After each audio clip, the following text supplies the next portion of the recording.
นะอนุสรณ์สถานบางนางแท่นคนล้นนะคะหรือว่าปีนี้คนล้น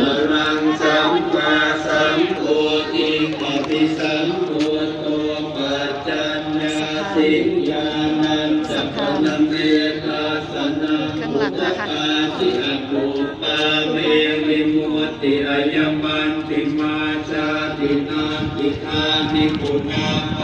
ข้างหลังล้นเต็ม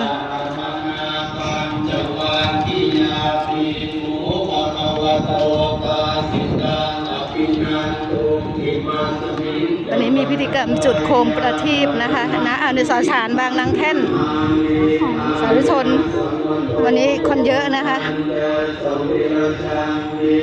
พรุ่งนี้มีตักบาตรที่อนุสรณ์สถานบางนางแท่นอยู่ข้างเต็มเลยที่เคยนั่งนะคะหามุมนั่งก่อนล้นมาถึงตรงนี้เลย